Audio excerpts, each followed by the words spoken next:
श्री भक्तवत्सल भगवान की जय, श्री द्वारिकाधीश की जय, श्री जगन्नाथ भगवान की जय, राधा रमण लाल की जय, श्री वृंदावन बांके बिहारी लाल की जय। जय जय श्री राधे, जय जय श्री सीताराम, जय जय श्री राधे श्याम। नमः पार्वती पतये, हर हर हर महादेव।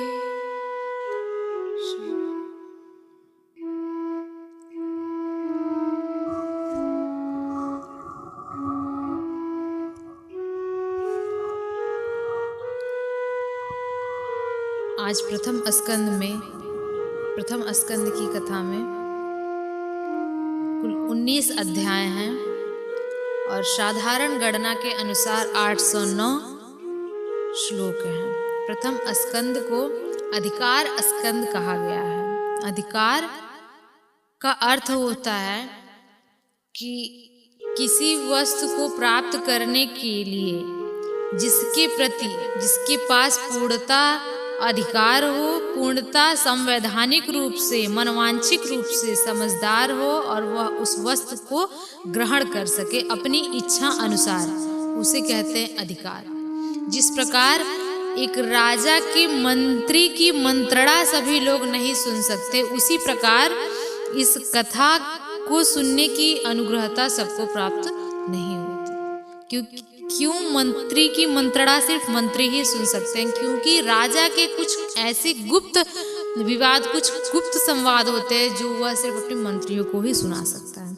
तो उसी प्रकार से सुखदेव महामुनि महाराज शौनकादि ऋषि सूत जी से प्रश्न कर रहे हैं और वह उन्हें अपना गुप्त मंत्री मान करके, उन्हें अपने अनुग्रह में लेकर के उन्हें यह कथा श्रवण करा रहे हैं।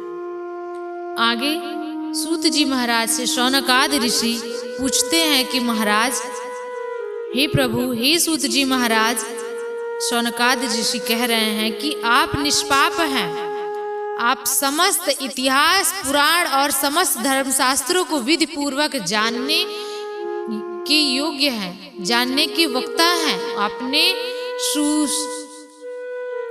भली भांति इनकी व्याख्या की है। कृपा करके आप मुझे इन शास्त्रों के, पुराणों के उपदेश को इस कलयुग जीवों के परम कल्याण रूपी इस कथा को बताइए। तो सूत जी महाराज से शौनकादि ऋषि पूछते हैं कि हे प्रभु, श्री भगवान कृष्ण बाबा देवकी, वासुदेव की पत्नी देवकी माता के घर में अपनी इच्छा अनुसार अवतार ग्रहण किए हैं। उनके अवतार की हमें संपूर्ण कथा सुनाइए। तो भगवान की अवतार की कथा, भगवान ने कुल 24 अवतार लिए। इस तरह से आप कोई और कथा सुने, जैसे शिव महापुराण की कथा सुने, राम कथा सुने, तो शिव महापुराण में सिर्फ शिव जी की कथा आती है, राम कथा में सिर्फ राम जी की कथा आती है। परंतु श्रीमद् भागवत महापुराण एक ऐसा पुराण है जिसमें आपको सृष्टि की संरचना के बाद भगवान के जितने अवतार हुए हैं उतने अवतार की कथा सुनने का आपको मिलती है। सृष्टि संरचना के पश्चात जितने भी भगवान ने अवतार लिए हैं, जितने जितने पापी महापापी धरती पर जब जब धर्म की हानि हुई है, तब तब भगवान ने अपने रूप अवतार धारण करके, भगवान ध्यान करिए, भगवान जन्म नहीं लेते, अवतार धारण करते हैं, अवतार लेते हैं। भय प्रगट कृपाला दीन दयाला कौशल्या हितकारी, प्रकट होते हैं भगवान, अवतार ग्रहण करते हैं, भगवान जन्म नहीं लेते। क्यों? क्योंकि भगवान जन्म और मृत्यु की इस नगरी से परे हैं। जन्म और मृत्यु भगवान का बनाया गया है। भगवान जन्म और मृत्यु के अधिकारी नहीं हैं। भगवान जन्म और मृत्यु से परे हैं। अनंता अनंत कोटि ब्रह्मांड नायक है भगवान। तो भगवान की जन्म, सबसे पहले भगवान हंसा अवतार, हेग्रीव अवतार लेते हैं। हंसा अवतार और हेग्रीव अवतार की कथा बहुत छोटी है। जितनी जितनी भगवान के जन्म हुए हैं उनके बारे में एक एक करके जानेंगे। हंसा अवतार, भगवान ने जब हंस का अवतार लिया था तो उस अवतार में भगवान ने ब्रह्मा जी को चतुर्थ श्लोक में श्रीमद् भागवत कथा सुनाई थी। इस पूरे संपूर्ण श्रीमद् भागवत कथा को 12 स्कंद को और 18,000 श्लोक को भगवान ने सिर्फ 4 श्लोकों में ब्रह्मा जी को ये कथा प्राप्त कराई थी। 4 श्लोक में संपूर्ण भागवत कथा सुनाई थी। हेग्रीव अवतार भगवान ने कब लिया? हेग्रीव अवतार में भगवान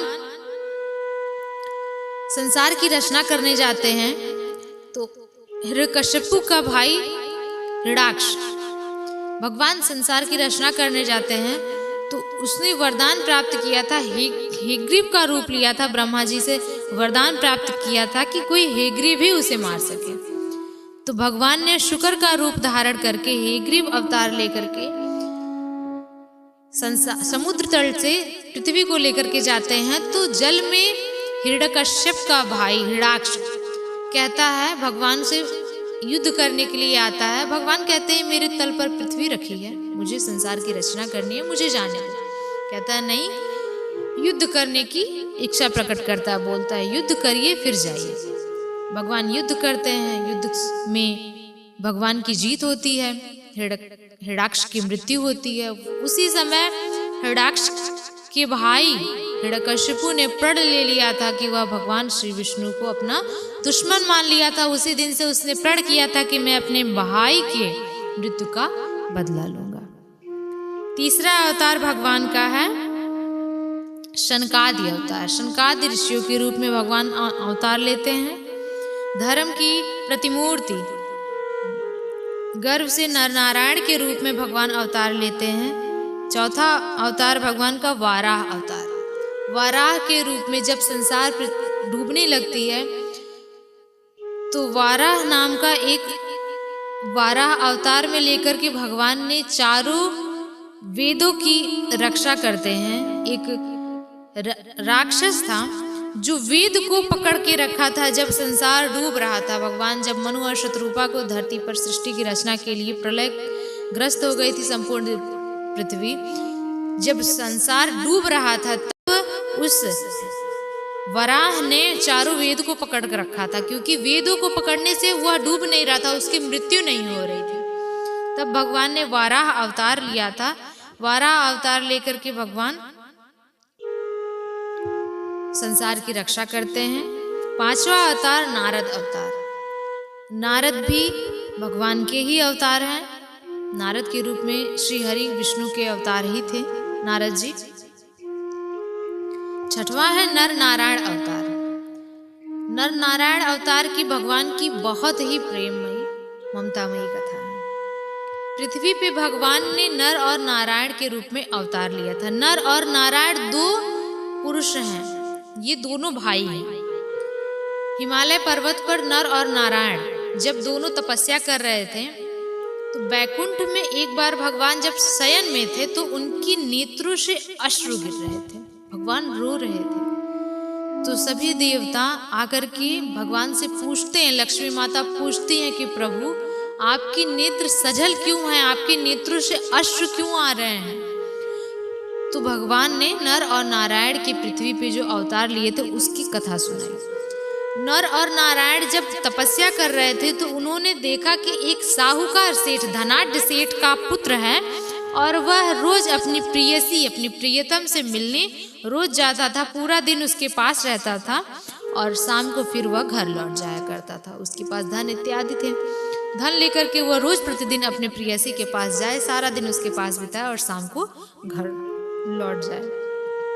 एक दिन उसकी प्रियसी ने पूछा उससे कि तुम मुझसे अधिक, संसार में सबसे अधिक प्रेम किससे करते हो। उसने कहा संसार में मैं सबसे अधिक प्रेम तुमसे करता हूँ, उसके बाद मैं अपनी माँ से करता हूँ। तो उन्होंने कहा कि माँ से अधिक प्रेम करते हो कि मुझसे अधिक प्रेम करते हो। उसने बोला कि मैं तुमसे अधिक प्रेम करता हूँ और अपनी माँ से भी अधिक प्रेम करता। उसने कहा अगर तुम मुझसे सबसे अधिक प्रेम करते हो इस संसार में, संपूर्ण जीवन में, तो मुझे अपनी माँ का कलीजा, अपनी माँ का हृदय ला कर दो।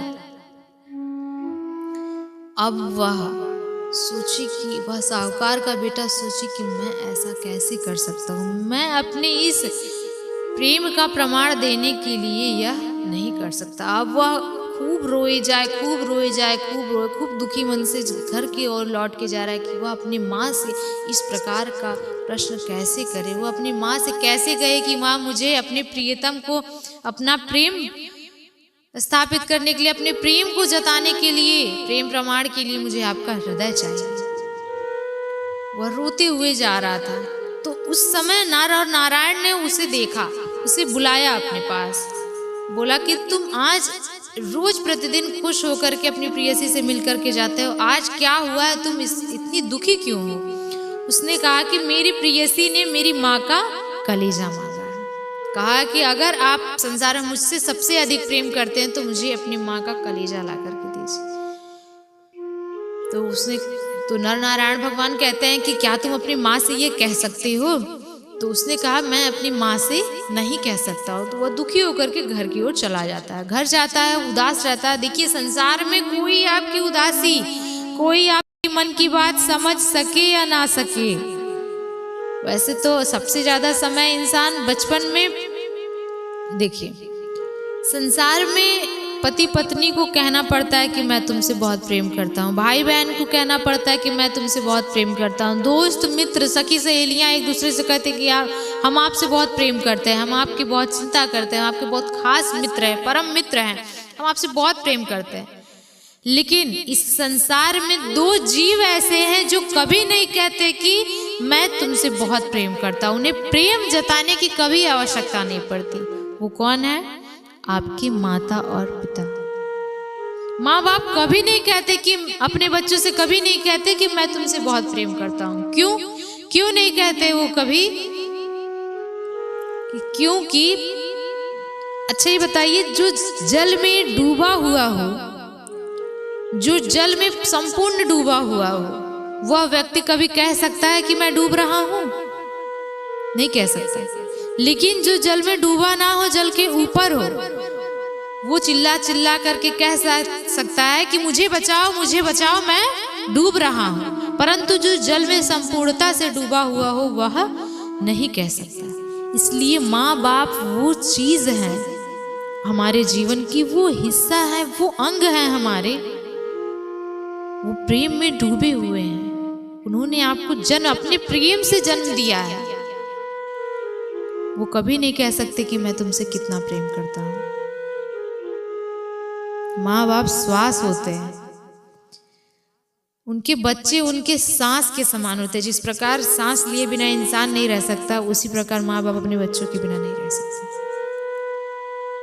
माँ बाप के समान दुनिया में कोई नहीं है। वो दुनिया में हर इंसान आपको छोड़ सकता है। देखिए, कभी भी आपकी जिंदगी में कोई संकट आएगा ना, हर इंसान आपका पीछा छोड़ सकता है, आपका साथ छोड़ देगा। आपके मित्र, आपके दोस्त, आपके नात रिश्तेदार सब छोड़ देंगे। आप बड़ी से बड़ी गलती करके भी अगर घर लौटेंगे ना, तो भी माँ बाप आपको स्वीकार कर लेंगे। आप अगर एक दिन भोजन ना किया रहे हो, कोई आपको मनाए या ना मनाए, लेकिन माँ बिना खिलाए आपको सो नहीं सकती। वो बार बार कहेंगे, वो खाना खा लो, खाना खा लो, लेकिन और कोई भले आपको कहे ना कहे। तो माँ उनकी बात को, चेहरे को देख करके पूछती है कि पुत्र क्या हुआ, तुम इतने दुखी क्यों हो आज? तो बताता है कि वो अपने प्रियसी के पास गया था, क्योंकि माँ जानती थी उसकी प्रियतम के बारे में। तो बताता है कि मेरी प्रियतम ने आज मुझसे कुछ मांग लिया माँ, और मैं उसे दे नहीं सकता।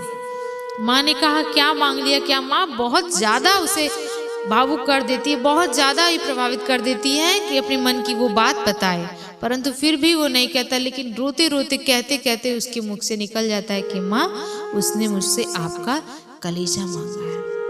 अब वह रोने लगता, खूब फूट फूट करके रोता है। वैसे ही तुरंत उसकी माँ ने अपने हाथों से खंजर, एक बड़ा सा चाकू लेकर के अपने हृदय पे आघात करती है और अपना हृदय निकाल करके उसे दे देती है और कहती है कि हे पुत्र, तुम अपनी प्रियसी को ले जा करके ये दे दो।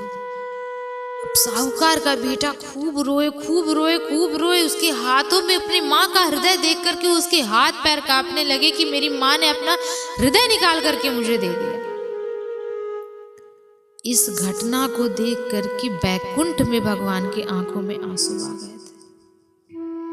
ये दृष्टि सोचिए, विचार करिए, क्या सड़ रहा होगा, क्या बीती होगी उसके पुत्र के ऊपर। माँ ने सोचने के लिए एक क्षण या मात्र नहीं लगाया और अपना हृदय निकाल करके दे दिया। खून से लथपथ उसका पुत्र अपनी माँ का हृदय लेते हुए हाथों में जा रहा है, तो नर और नारायण भगवान जब रास्ते में देखते हैं उसे, तो कहते हैं कि वो एकदम फूट फूट के रो रहा है और हाथों में रक्त गिरता हुआ जा रहा है। तो रो रहा है, रोने से उसको आंखों से अच्छे से दिखाई नहीं दे रहा है, तो वो गिर जाता है। तो उसके हृदय से, उस माँ के हृदय से आवाज आती है कि अरे बेटे, तुम्हें कहीं चोट तो नहीं लगी।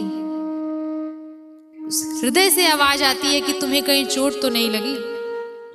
सोचिए, माँ का हृदय इतना कोमल होता है, शरीर से निकलने के बाद भी उस हृदय को अपने पुत्र की चिंता ऐसी होती है। तो जैसे ही वह ले जाकर के वो अपने प्रेयसी को हृदय देता है, वह एकदम आश्चर्यचकित हो जाती है कि माँ ऐसी हो सकती है। उसी समय भगवान के नारायण के हृदय में माँ को पाने की इच्छा जागी, माँ के प्रेम को, माँ की प्यार को अनुभव करने के लिए उनके अंदर अगाध लालसा जागी। और उधर यशोदा माता की कोई संतान नहीं थी। कई वर्ष उनके, मतलब जीवन की उम्र उनकी काफी हो चुकी थी, उनकी और नंद बाबा की। तो उन्हें लगता था कि उनके कोई पुत्र नहीं होंगे, कोई पुत्र नहीं। वो हमेशा निराश रहती थी, हमेशा दुखी रहती थी। तो वो गौ माता के एक बच्चे को लेकर के आई थी और उसके बछड़े को पालती थी कि वो भी उनके पुत्र के समान उसे पालती थी, उसे ही अपना पुत्र मान करके पालती थी। वो कभी इधर उधर चला जाए, अगर खूंटे से कभी इधर उधर चला जाए, तो उसे पकड़ करके माँ रोती थी कि तू ही तो मेरा पुत्र है, तू ही तो मेरा बालक है, मेरा कोई पुत्र नहीं है, मैं तुझे ही अपना पुत्र मान करके, तू मुझसे दूर मत जाएगा। तो कई वर्षों तक माता तपस्या में चली जाती हैं, जंगल में, वन में तपस्या के लिए जाती है और श्री हरि को से पुत्र मांगती हैं। श्री हरि को कहती हैं कि हे प्रभु, आप मेरे गर्भ में आइए, मेरे पुत्र बन के आइए, मेरे पुत्र बन के आइए। बहुत वर्षों तक तपस्या करती हैं। तो भगवान आतुर हो जाते हैं उनके प्रेम को पाने के लिए, ललायित हो जाते हैं माता के प्रेम को पाने के लिए। और माता यशोदा ललायित थी भगवान को अपने पुत्र के रूप में खिलाने के लिए। तो उस समय देवकी माता को भगवान ने आशीर्वाद दिया था कि इस जन्म में ही भगवान देवकी माता के गर्भ में प्रकट होंगे। तो माता से, यशोदा माता से जब भगवान विष्णु ने कहा कि मैं अगले जन्म में आपका पुत्र बन करके आऊंगा, तो भगवान ने कहा, माता यशोदा ने कहा कि मैं प्रभु अगले जन्म का इंतजार नहीं कर सकती, इसी जन्म में मुझे आप चाहिए। तो इसीलिए देवकी माता के गर्भ से जन्म लेकर के भगवान गोकुल जाते हैं और यशोदा माता के पुत्र बन जाते हैं और योग माया अपनी बहन को देवकी माता के पास भेज देते हैं। इसीलिए भगवान ने ये लीला की। संपूर्ण संरचना तो भगवान की रची हुई है, सारी लीलाएं, सारे अवतार भगवान इसी प्रकार लेते हैं जिसमें जगत का कल्याण हो। इस प्रकार भगवान का नर और नारायण अवतार है। इसी अवतार में भगवान को माँ का प्रेम प्राप्त करने के लिए भगवान श्री कृष्ण भगवान के रूप में यशोदा माता के गर्भ से जन्म लेते हैं। 7वां अवतार है कपिल अवतार। 8वां अवतार है दत्तात्रेय अवतार। माता अनुसुईया के 3 पुत्र हुए थे, दत्तात्रेय, चंद्रमा और दुर्वासा ऋषि। 9वां अवतार है मनु अवतार। मनु अवतार जब संसार की संरचना हो रही थी तो मनु जो थे वो भी भगवान के ही अवतार थे। मनु और शत्रुपा, संसार में ब्रह्मा जी ये बहुत ही बड़े तपस्वी थे। सत्यव्रत राजा ही मनु के रूप में आकर के उनका पुनर्जन्म होता है जब, तो वह अपनी पत्नी के साथ भी कहते हैं कि हर जन्म में मुझे अपनी पत्नी का साथ चाहिए, तो अपनी पत्नी के साथ पुनर्जन्म होता है। जब नौ सृष्टि की संरचना ब्रह्मा विष्णु महेश सब तीनों लोग करते हैं, तो भगवान मनु के रूप में अवतार लेते हैं। ऋषभ अवतार, ऋषभ देव के भी भगवान के अंश हैं। राजा मिथुन पृथु अवतार, पृथु भी भगवान, राजा पृथु भी भगवान के अंश थे। ये इनकी बहुत ज्यादा कथा नहीं है, क्योंकि राजा जो पृथु थे ये थोड़ा से बहुत अहंकारी राजा थे। वो कहते थे कि एक राजा के अंदर 5 देवता होते हैं, तो अपनी ही मूर्तियां बनवा करके अब सिंहासन पे विराजमान करके अपनी ही मूर्तियों की पूजा करवाते थे पृथु भगवान, पृथु राजा। 12 है मत्स्य अवतार, मत्स्य अवतार भगवान ने संसार की संरचना करते समय मत्स्य का अवतार लिया था। जिस मत्स्य के ऊपर संपूर्ण संसार उनके मत्स्य भगवान के ऊपर रहता है और संपूर्ण सृष्टि जल मग्न हो जाती है। उसी मत्स्य अवतार के रूप में ही सप्त ऋषियों को, संपूर्ण तीनों देवताओं को मत्स्य के रूप में अंदर प्रवेश कर जाते हैं। समस्त वेद शास्त्र पुराण उपनिषद सब भगवान के मत्स्य के अंदर प्रवेश कर जाते हैं। उसके बाद संपूर्ण सृष्टि विलीन हो जाती है। तब नौ सृष्टि में मनु और शत्रुपा को भगवान भेजते हैं। ब्रह्मा जी अपने बाएं हाथ से शत्रुपा जी और दाहिने हाथ से मनु जी मनुष्य को और बाएं हाथ से स्त्री का निर्माण करते हैं और मनु और शत्रुपा से कहते हैं कि आगे सृष्टि की संरचना को बढ़ाइए। 13 है कच्छप अवतार। कच्छप अवतार भगवान ने समुद्र मंथन के समय लिया था। कच्छप का रूप अवतार धारण किया था। जैसे कोई वस्तु नहीं मिल रही थी जिससे समुद्र तल पर रखा जाए, क्योंकि मंदराचल पर्वत को जब रखा गया था समुद्र मंथन में तो वह पत्थर टिक नहीं रहा था, क्योंकि जल में कोई वस्तु आसानी से स्थल पर टिक नहीं सकती। तो भगवान ने कहा, सभी देवी देवताओं ने कहा कि कोई ऐसी ठोस वस्तु चाहिए जो इस मंदराचल पर्वत का भार थाम सके। तो भगवान के अलावा कौन सृष्टि को बचा सकता है? तो भगवान, क्योंकि कच्छप का जो ऊपर का कवच होता है, उसकी जो पीठ होती है, उसका जो कवच होता है वो बहुत ही ज्यादा मजबूत होता है। उसे आप बहुत मुश्किल से किसी चीज से तोड़ा जाता है तब भी वो टूट नहीं सकता। कच्छप का जो पीठ का हिस्सा होता है, इसलिए भगवान ने कच्छप अवतार लिया और अपनी पीठ पर मंदराचल पर्वत को रखा। भगवान का यह अवतार कच्छप अवतार हुआ। चौथा है धन्वंतरी अवतार। धन्वंतरी जी के रूप में भगवान अवतार लेते हैं। यही धन्वंतरी जी जो आज हम सब मेडिकल से ये सब मेडिसिन वगैरह यूज करते हैं ना, ये भगवान की ही देन है। जो आज पतंजलि है ना, पतंजलि कोई ब्रांड का नाम नहीं है। पतंजलि देव ऋषि थे, पतंजलि ऋषि। उन्होंने आयुर्वेद की खोज की थी। आयुर्वेद की खोज करता थे पतंजलि, इसीलिए पतंजलि आयुर्वेद प्रोडक्ट का नाम पतंजलि रखा गया। पतंजलि ऋषि थे। उन्होंने धन्वंतरी जी जो औषधियों के खोज करता थे, औषधियां धन्वंतरी जी ही प्रदान करते थे हम सबको, हमारे स्वास्थ्य के लिए। 15 है मोहिनी अवतार। मोहिनी अवतार भी भगवान ने समुद्र मंथन के समय लिया था। मोहिनी के रूप में अवतार लिया और देवताओं को अमृत पान कराया और असुरों को विषपान कराया। मोहिनी के रूप में देखिए, जो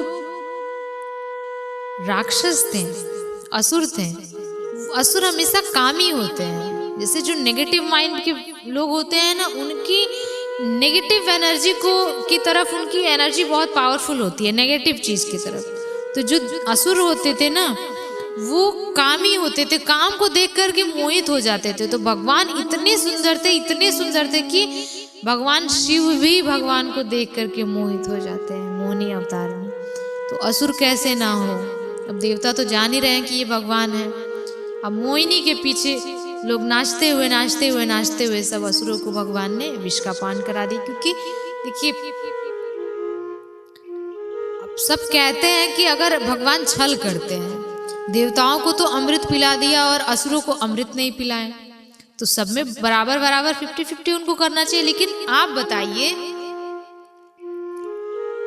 कृपा किसे प्राप्त होती है? अमृत किसे प्राप्त होता है?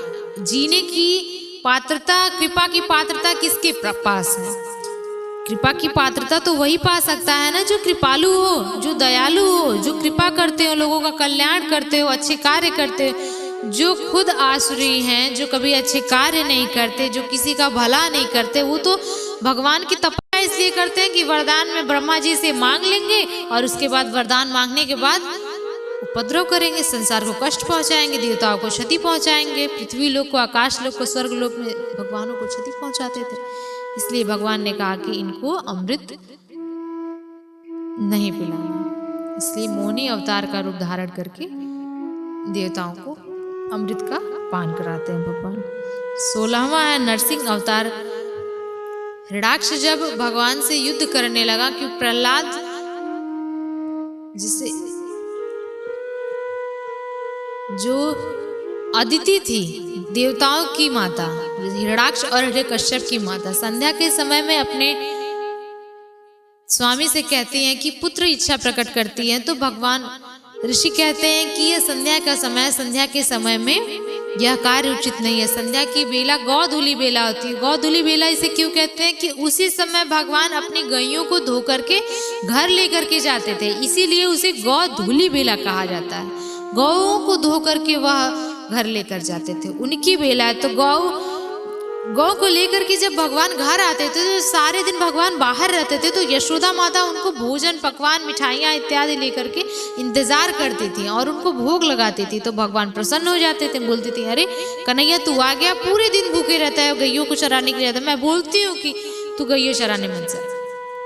तो माँ उनका इंतजार करती है, भगवान की सेवा करती है, उन्हें भोग लगाती है, उनकी आरती उतारती है। इसीलिए संध्या के समय में भगवान की पूजा करनी चाहिए, आरती करनी चाहिए और भगवान को भोग लगाना चाहिए, इसीलिए क्योंकि वह भगवान को अति प्रिय है वह बेला। तो भगवान कहते हैं कि गलत समय में कार्य किया हुआ गलत परिणाम देता है। ऋषि कहते हैं कि तो माता अदिति कहती हैं कि मैंने पुत्र इच्छा से आपसे यह कहा, हमारे पुत्र होंगे, संतान होगी, हमें खुशी होगी। बोले संतान होगी, लेकिन गलत समय में किया गया कार्य सदैव गलत परिणाम देता है। पुत्र होंगे, एक नहीं दो पुत्र होंगे, लेकिन माँ दुष्ट, माँ असुरी। और असुर ऐसे भी असुर नहीं, ऐसे भी दैत्य नहीं, महादैत्य में उनका नाम होगा। ऐसे दैत्य की संसार में उनसे लड़ने के लिए भगवान को अवतार लेना पड़ेगा। ऐसे असुर होंगे। अगर वह देवता होते तो महा पराक्रमी होते, परंतु अगर दैत्य होंगे तो वह भी अति पराक्रमी होंगे। तो वही दोनों पुत्र हुए उनके, हिरण्याक्ष और हिरण्यकश्यप। तो अदिति माता ने कहा कि क्षमा मांगती है ऋषि से, कहती है मुझे नहीं पता था कि यह बेला इतनी। तो उन्होंने कहा इसका कोई हल निकालिए ऋषि, मुझे माफ कर दीजिए, क्षमा याचना करती हैं। तो भगवान ऋषि कहते हैं अब जो हो चुका है उसे तो बदला नहीं जा सकता है, समय की लीला को नहीं बदल सकते, इसका भी कल्याण करने के लिए भगवान कहीं न कहीं अवतार लेंगे। तो कहते हैं कि पुत्र तो आपके अति दैत्य होंगे, परंतु आपका जो पौत्र होगा वो बहुत ही भगवान का बहुत बड़ा भक्त होगा, श्री हरि का बहुत बड़ा भक्त होगा। वही उनके पौत्र हुए प्रहलाद जी। तो प्रहलाद जी बचपन से ही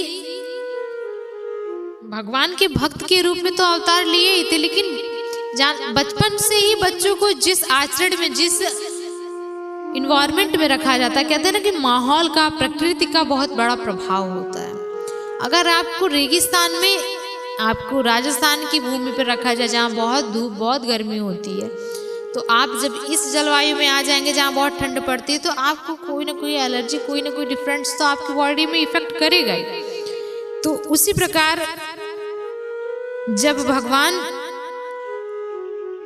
नरसिंह अवतार लेते हैं तो वो नरसिंह हिरण्याक्ष जो था वो बचपन से उनको यही बताता था, वो पूरे राज्य में ये कहता था कि मैं राजा हूँ, मैं भगवान हूँ, मेरी पूजा करो। तो सब लोग यही कहते थे ओम हिरण्याक्षाय नमः, ओम हिरण्याकश्यपाय नमः, ओम हिरण्याकश्यपाय नमः। तो बचपन से ही वो अपने पुत्र को यही सिखाता था। जैसे देवताओं के गुरु है बृहस्पति, वैसे दैत्यों के गुरु हैं गुरु शुक्राचार्य। तो जैसे हमारी पढ़ाई होती थी, संस्कृत इत्यादि की पढ़ाई होती थी देवताओं की, तो वैसे असुरों के भी गुरु, उनके भी टीचर होते थे। तो हिरण्यकश्यप ने कहा कि प्रहलाद को कहा कि इसे असुरी विद्या, संपूर्ण असुरी विद्या की शिक्षा दो। तो जब प्रहलाद जी छोटे थे तो उनको हिरण्यकश्यप यही समझाते थे कि मैं भगवान हूं, मेरी पूजा करो। तो एक बार भगवान जब जाते हैं, रास्ते से जा रहे थे, तो एक बार उन्होंने देखा कि दादी, बूढ़ी दादी हैं, वो बैठ करके बहुत रो रही हैं। तो उन्होंने पूछा कि आप क्यों रो रही हैं?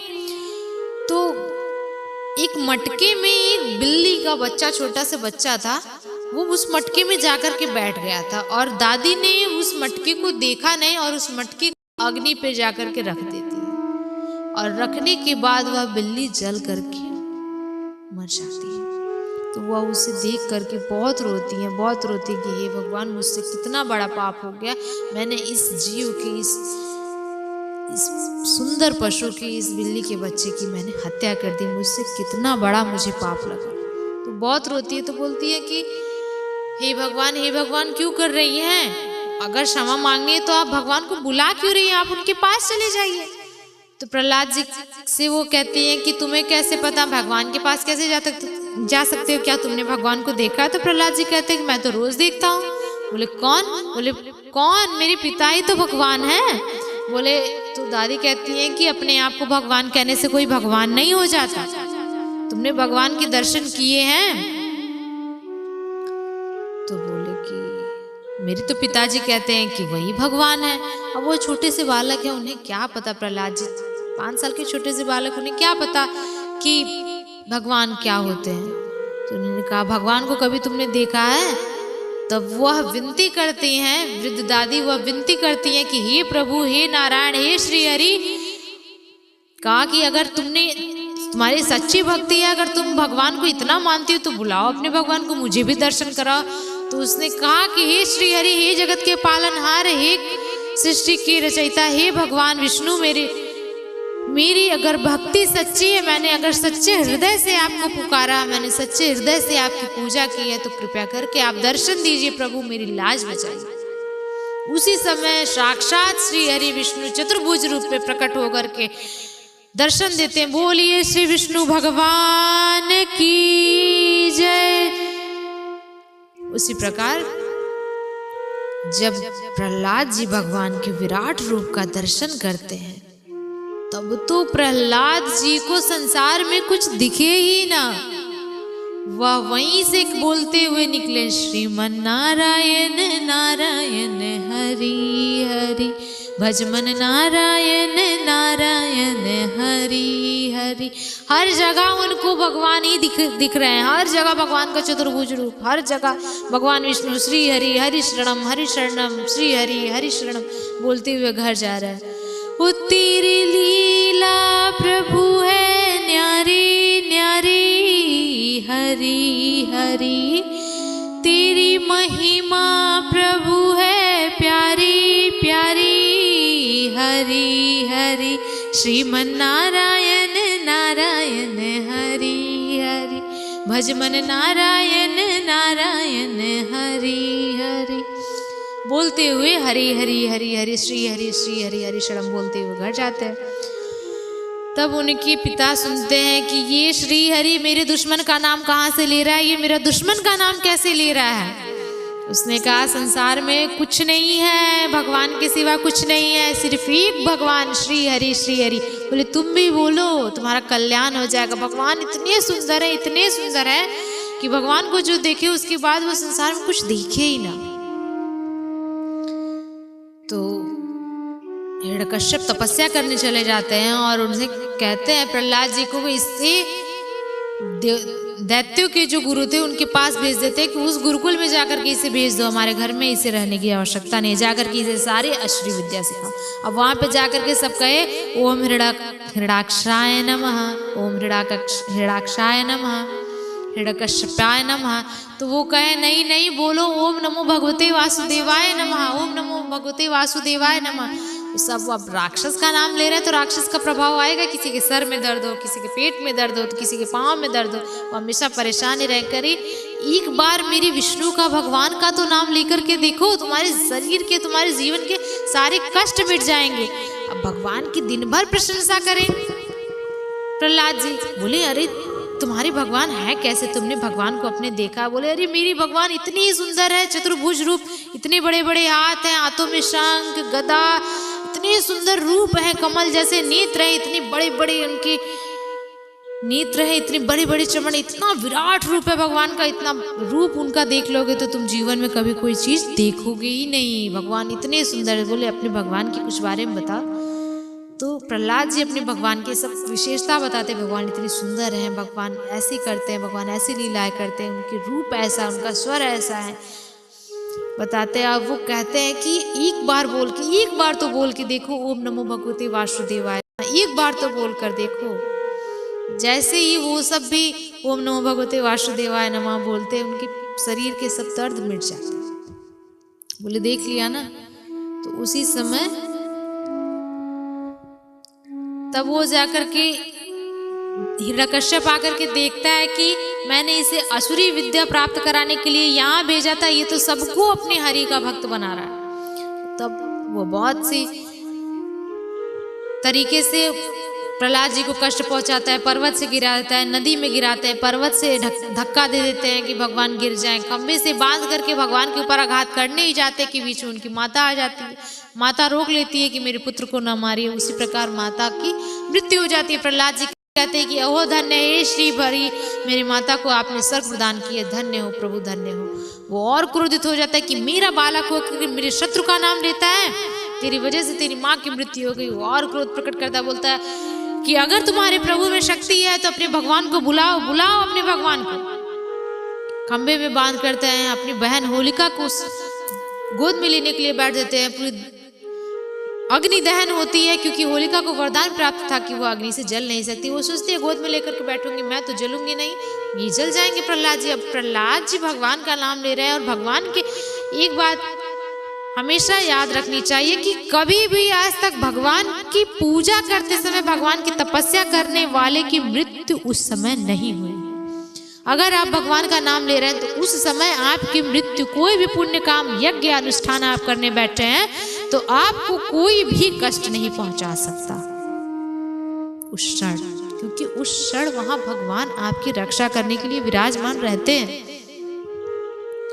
तब होलिका देवी से भी भगवान ने उनकी रक्षा की। होलिका जी खुद जल जाती, जलकर भस्म हो जाती, और भगवान प्रहलाद जी की एक शरीर का एक बाल रुआ तक उनका नहीं पिघलता, कुछ नहीं होता उन्हें, एकदम संपूर्णता उनका शरीर एकदम कंचन सोने की तरह चमकता है। उसके बाद कहते हैं कि अगर तुम्हारे भगवान में शक्ति है तो बुलाओ अपने भगवान को, क्योंकि हिरण्यकश्यप को वरदान प्राप्त था। उसने भगवान ब्रह्मा जी से आशीर्वाद लिया था कि न दिन में मरूं, न रात में मरूं, न नर से मरूं, न पशु से मरूं, न अस्त्र से मरूं, न शस्त्र से मरूं, न दैत्य से मरूं, न देवता से मरूं। सारी प्रकार से जितनी भी संसार में उसने जतन कर लिए थे, पशु पक्षी हर जीव का नाम ले लिया था कि इससे ना मरूं, सिंह से ना मरूं, राजा से ना मरूं, भगवान से ना मरूं, स्त्री से ना मरूं, पुरुष से ना मरूं, किसी से ना मरूं।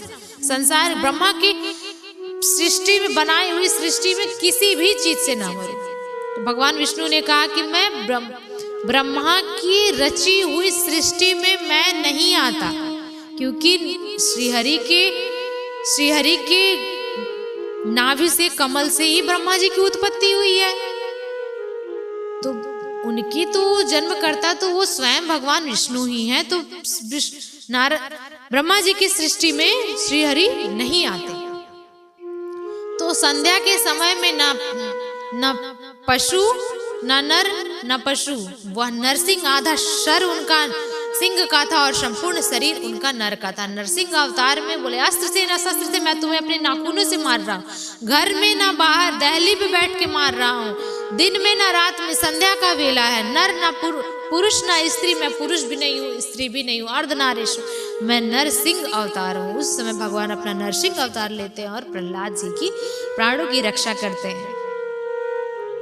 और ये देखिए जब हिरण्यकश्यप की भगवान प्राण ले लेते हैं अपने नाखून से अपने पैरों पे रख कर, बोला धरती पे और आकाश में नहीं, मैं अपने घुटनों पे रख के तुम्हें मार रहा हूं। जब उसने घुटनों पे रख करके उसका सीना चीर करके भगवान उसका लहू पीते हैं, क्योंकि वो व्याघ्र रूप में है, बाघ का सिंह का रूप उन्होंने धारण किया हुआ, तो सिंह को क्या पसंद होता है? रक्त ही पसंद होता है। तो जब वो उसका रक्त पान कर रहे हैं तो भगवान एकदम क्रोध में है, क्योंकि लहू किसी का पीना एक क्रोधी सिंह का ही स्वरूप है। भगवान एकदम क्रोध में है। तो सभी देवी देवता जब उन्हें शांत नहीं कर पा रहे तो वो कह रहे हैं कि इसे इन्होंने वही शांत कर सकता है जिसके लिए इन्होंने ऐसा रूप लिया है। तो वह प्रहलाद जी से कहते हैं कि आप उनके पास जाइए। तो जैसे गाय अपने बछड़े को जिस प्रकार प्यार करती है ना, जिस प्रकार उसे दुलारवश अपने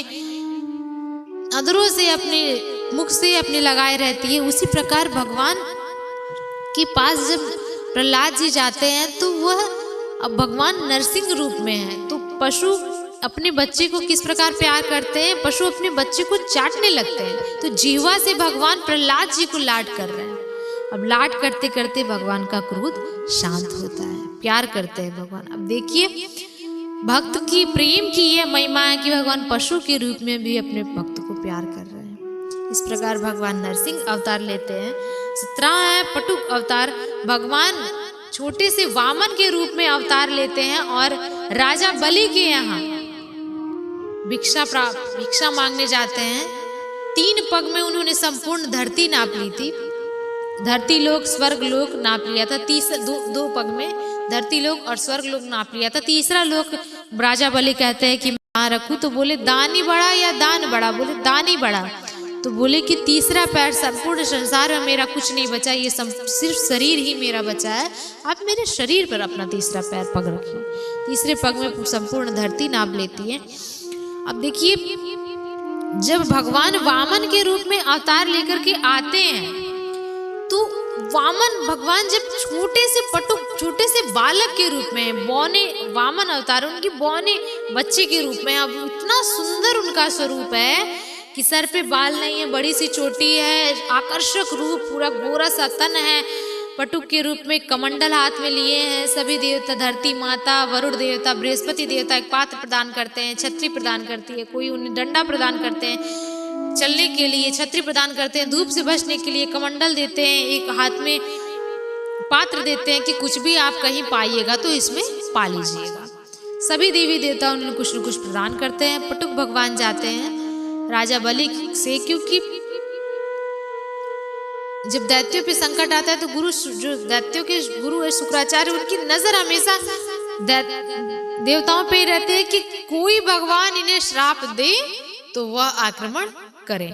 जैसे ही इंद्र भगवान को श्राप मिला, दुर्वासा ऋषि ने जब श्राप दिया, उन्होंने एक माला दी थी इंद्र भगवान को, और इंद्र भगवान ने उस माला को कुछ ना समझ के अपने हाथी के गले में डाल दिए थे। और हाथी उनका जो गज है उसने, ऐरावत ने, वो उस गले, अब पशु है उसे क्या पता, वो अब अपने सूंड से निकाल करके उस माला को नीचे निकाल करके कुचलते। दुर्वासा ऋषि लौट कर देखते तो श्राप दे देते कि तुम्हें अपने जिस पद का, इंद्र के पद का जो इतना अहंकार है, तुम्हें ना मैं श्राप देता हूँ, ये पद तुमसे छिन जाएगा। उसी समय भगवान कहते हैं कि आक्रमण कर दो।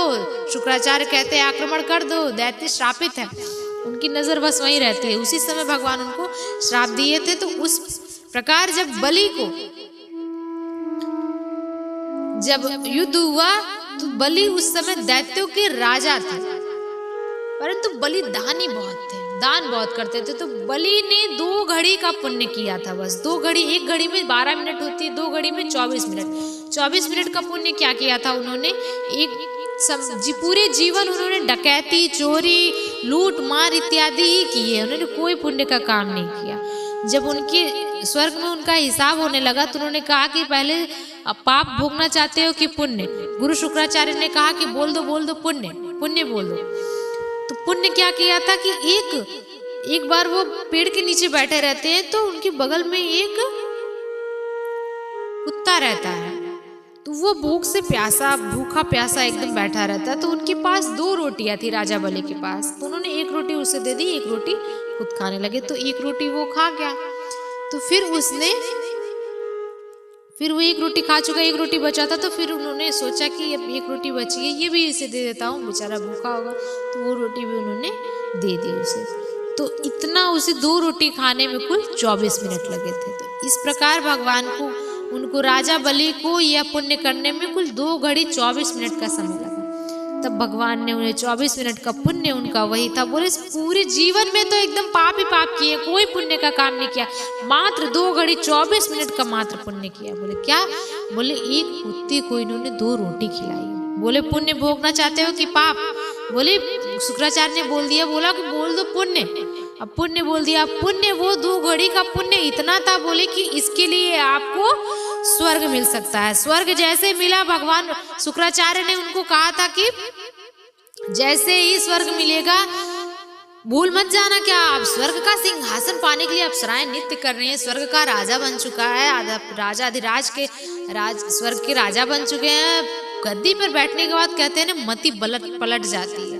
अब पद मिलते ही मति पलट गई, मति भ्रमित हो गई। अप्सराएं नृत्य कर रही, ऐशो आराम, पूरे ऐश्वर्य का भोग करने लगे। तो भगवान शुक्राचार्य ने एक पत्थर उठाया, उनके सर पे मारा। तब उनको याद आता है कि अरे गुरुजी ने कुछ कहा। तत्क्षण उन्होंने राजा बलि कहते हैं, बाबा अपने गुरुदेव से कहते हैं कि गुरुदेव जल लाइए। हाथ में अंजलि में जल लेकर के कहते हैं कि उतने समय में 14 मिनट बीत चुके थे, 10 मिनट बचे थे। तो उन्होंने कहा कि ये अभी तक तीनों लोगों का मालिक इस समय मैं हूँ। सबने कहा, सभी देवताओं ने कहा हाँ 10 मिनट के लिए तो हो। बोले मैं इस तीनों लोक 14 भुवन को अपने गुरु जी को दान में देता। अब दान में दी हुई चीज तो वापस ली नहीं जाती, दान में दे दी। इस प्रकार दान में देने के बाद गुरु शुक्राचार्य जी को 3 लोक 14 भुवन मिल गए थे। तो राजा बलि ही उस समय राजा था, तीनों लोक के राजा बने हुए थे।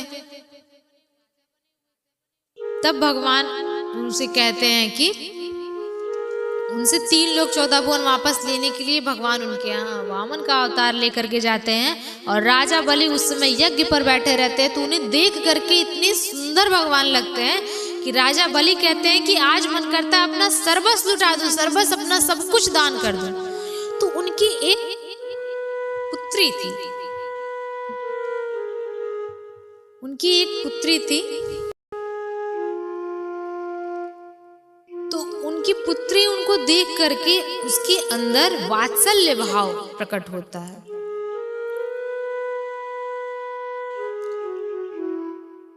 वात्सल्य भाव प्रकट होने के पश्चात उसके मन में इतना भाव आ जाता है पुत्र के प्रति,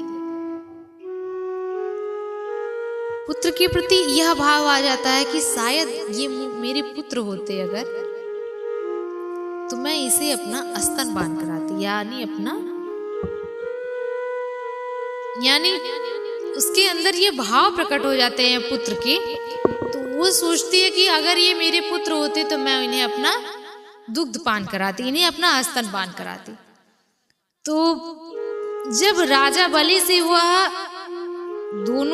दो पग में पूरे संसार, पूरा स्वर्गलोक पृथ्वीलोक उनका पूरा सब कुछ मांग लेते हैं, तो तीसरे पग में जब उनके ऊपर पैर रखते हैं तो वो तो धरती के नीचे चले जाते हैं। अब उनके पिता की मृत्यु होने के बाद उनकी पत्नी रत्नमणि इतनी क्रोधित हो जाती है कि क्रोध में कहती है, पहले तो उसके अंदर इच्छा यह प्रकट हुई वात्सल्य भाव कि मैं माता होती तो मैं इसे अपना स्तनपान करा, दूध पान कराती।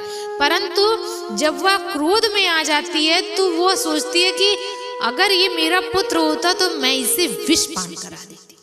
इसने मेरे पिता की जान ली है, पिता के मेरे हत्यारे, मैं अगर ये मेरा पुत्र होता तो मैं इसे विषपान, काश मैं इसे विषपान करा देती। तो भगवान ने वो भी इच्छा इसकी पूरी कर दी। अगले जन्म में वही उसी का भगवान जब आती है, भगवान जब छोटे से बालक पूतना के रूप में जब आती है, वही पूतना अगले जन्म में पूतना बनती है भगवान के यहाँ। जब वो जाती है उनको लेकर के आकाश में चले, आकाश मार्ग में उड़ जाती है, तो भगवान उसकी इच्छा पूरी करने के लिए भगवान वह अपने जहर स्तन से पी लेते हैं। परंतु फिर भी भगवान ने राक्षसी होने के बाद भी पूतना को माता के रूप में स्वीकार किया और उसे माता की गति प्रदान करी, उसी माता की गति प्रदान की। क्योंकि स्तनपान करने के बाद इस नाते वह उसकी माता और पुत्र का संबंध बन जाता है। तो दैत्य होने के बाद भी, राक्षसी होने के बाद भी भगवान उसे माता की गति प्रदान करते हैं। इस प्रकार भगवान ने पटुक रूप में अवतार लिया। 18वां भगवान परशुराम। परशुराम भी भगवान के अंश थे, भगवान श्री विष्णु के अंश थे। श्री वेदव्यास जी महाराज भी भगवान विष्णु के ही अंश थे। मूल रूप से भगवान विष्णु के कुल 4 अवतार माने गए हैं। ये 20वां है भगवान। इस प्रकार भगवान के कुल 20 अवतार तो भगवान के अंश माने गए, परंतु जो 4 अवतार है उसमें भगवान पूर्णता भगवान के रूप में धरती पर आते, बाकी सब में भगवान के अंश मात्र हैं। 21वां अवतार भगवान राम के रूप में लेते हैं, 22वां अवतार भगवान बलराम के रूप में लेते हैं, 23वां अवतार भगवान श्री कृष्ण के रूप में लेते हैं और 24वां अवतार भगवान जो कल्कि के रूप में भगवान अवतार लेंगे वो कलयुग में लेंगे। इस प्रकार भगवान के कुल 24 अवतार हैं। राम अवतार की कथा, राम अवतार की जब भगवान का जन्म होगा वो राम अवतार में कथा बताई जाएगी, क्योंकि यह संपूर्ण श्री कृष्ण कथा है, भागवत कथा है, इसलिए हम भगवान की कथा पे ही ज्यादा उनकी कथा को सुनेंगे। इस प्रकार भगवान के कुल 24 अवतार होते हैं।